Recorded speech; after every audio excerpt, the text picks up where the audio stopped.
Uganda inasigalamu omuntu bannange abantu empapula nga baziteekesa maanyi.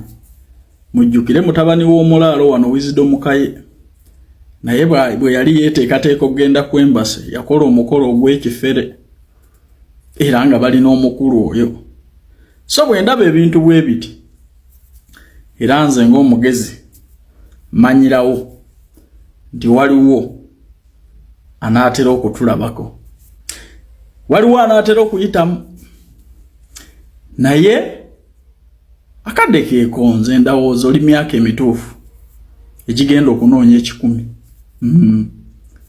Emyaka ogendedde mituufu wano bakatongole bagenda balina 5 takyasobola kulonda magi tasobola kuyonja bulungi mukadde mabina naye bw'oba ogendedde mu 20s 30s nzikiriza nti osobola okukola ebweru ekyamakulu n'okolerera obukadde bwo.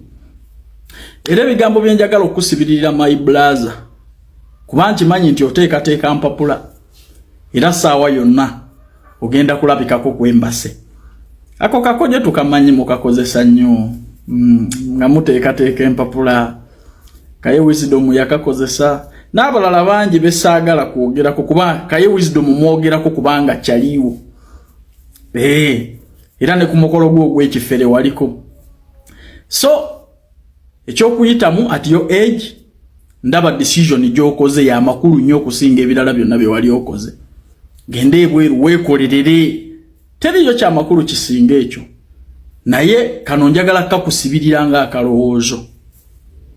Katonda mukulembeze nnyo mu ebyo byonna by'okola kya makulu nnyo kuba tola nti obiteekateeka naye munnange osobola n'okutuuka ku embassy byonna ng'obiteeseteese ne kigaana bwe muba temuli Katonda. So byonna bikole naye Katonda yaba akulembera buli kimu n'ebweru gy'oyagala okulaga ojja kufunayo omukisa. Nze nkusiibudde bukyali nkusiibudde tonnatuuka kuba nze indicators zonna zindaga oyagala kuyitamu era oteekateeka mpapula. So muganda wange penge omukulu ono wali wamunkwasa mutwale ku kyeyo ky'ebuwalabu naye essaawa yonna agenda kusalako eyo. Zomanyi nze mbabuulira bwe nti ne ku Kaye Wisdom nabagamba nti guno omukolo gw'ekifere guteekateeka mpapula. Omukulu eno yeeyita Proud mutabani w'omulaalo naye ajja kuyitamu kati ne wanonda gudde. Bwe ntyo Calvin bwe nkola ebyange.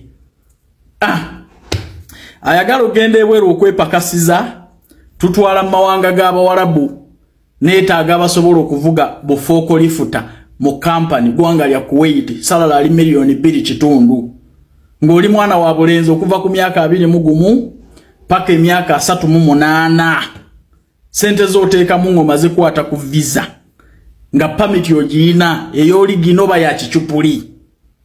Ab'ebweru mubimanyi bulungi nti ekikulu omanye okuvuga tujja kutrainingamu oyiga bwe bavuga bufookolifuta obwo. Interview za wiiki eno temulwawo nnyo mumanyi okubeera eyo mu lulonda kambi.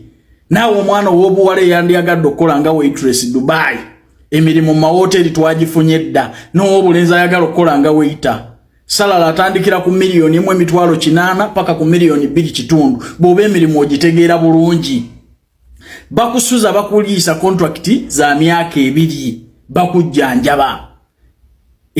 Noonya kuba staff eva ku noti 7 noti 67 26 ntegeerekese oba noti 7 6 17 45 27 ojja kuba tufuna butereevu ojja ogenda ebweru weeyolere ku nsimbi naye nga my brother nkwagaliza bisinga mu nteekateekayo ey'empapula.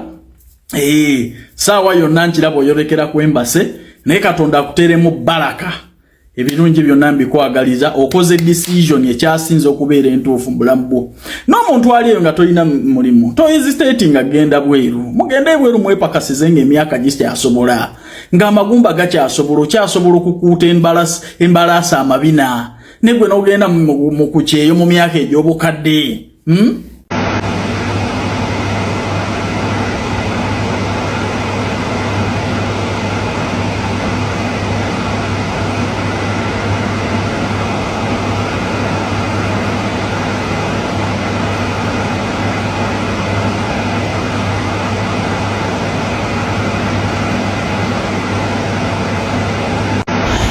So obubbi obufumbekedde mu baana ba booda ndowooza mumulabyeko oyo bamuyita nze sitya danger.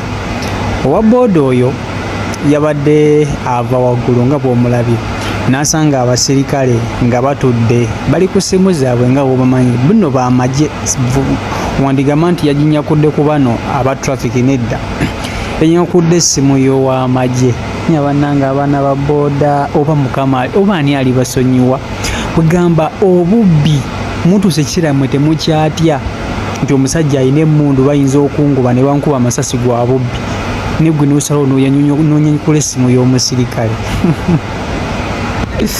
abaana ba booda omwana wa booda oyo enyokudde essimu y'afande bantu bafande bagezezzaako goba nga bw'omulabawo yazze mpolampola wecwi nayinyakula nazzaako ate kasita wa booda akunyakulako essimu ne bw'oba ofuula toyinza mumusanga tosobola kumusanga kubanga bafande tebalina piki babadde batudde butuuza nga tewalina muloka gye bayinza mumugobesa era bamusigadde bamagalala bumagalazi nga bagamba ayiseewa naye nga ye yayiseemu dda.